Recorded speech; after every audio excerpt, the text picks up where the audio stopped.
So we've been talking about multiplication, and the obvious next step is division. But before we get there, I want to talk about reciprocals. Reciprocals. What does that mean? And a reciprocal, so it's two numbers who multiply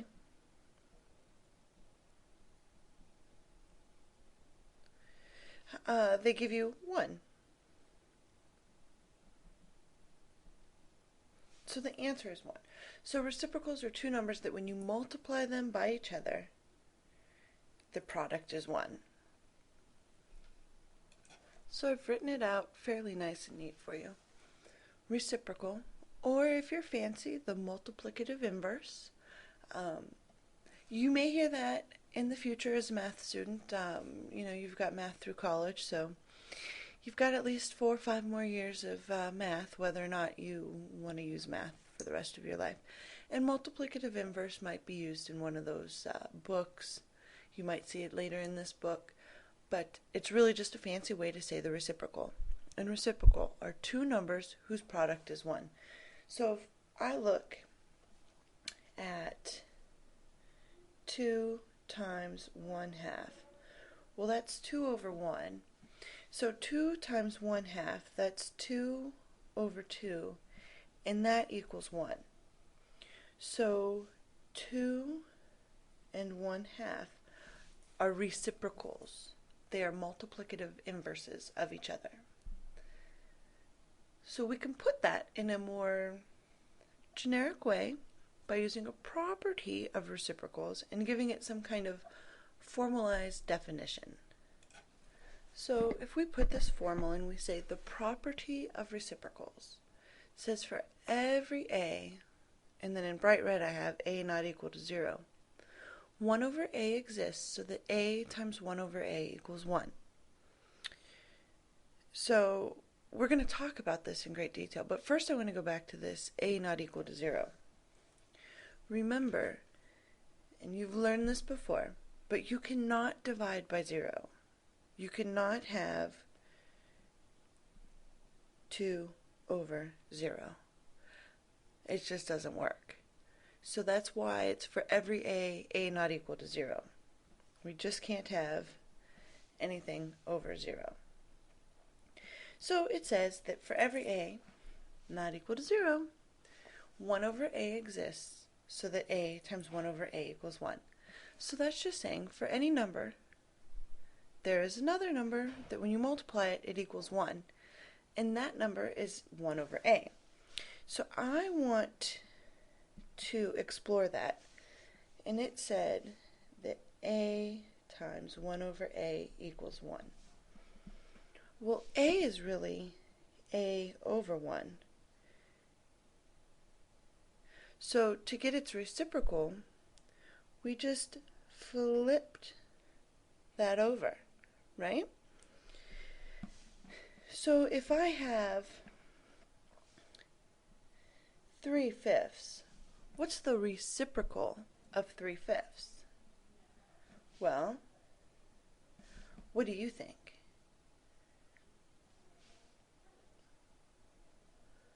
What's the reciprocal of 3/5? I'm hoping that you said, and you already wrote down in your notebook, 5/3. And so let's explore that. And let's do 3/5 times 5/3. Now, I know that a lot of you know how to cancel and do that all, but right now let's just multiply straight across and let's get 15 over 15.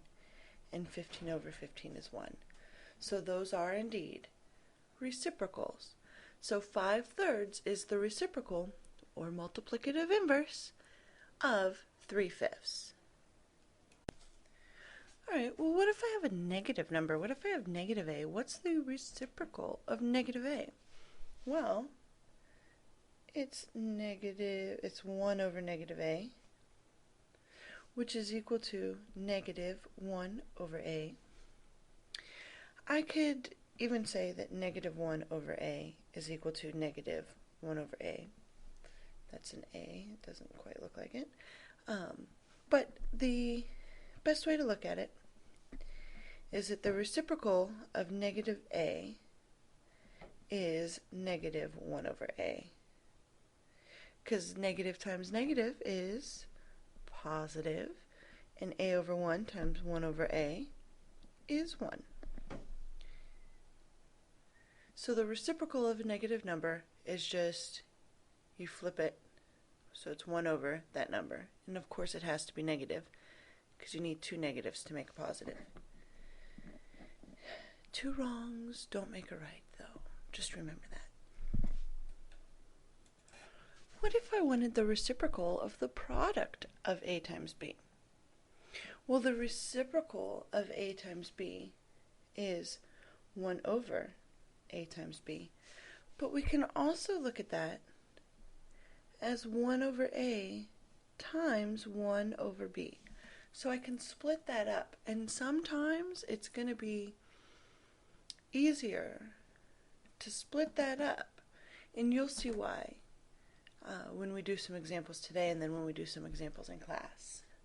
So the reciprocal of AB is 1 over AB, or 1 over A times 1 over B. Either way, when I multiply them, I'm going to get 1. So let's look at this problem, and let's simplify. And so I've got negative 64AB times negative 1/8. So I'm going to rearrange this because it's all multiplication. So commutative and associative properties apply, so I can rearrange and regroup.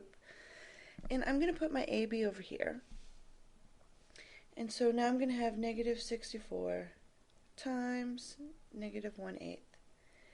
And now tell me, what do you know about 64?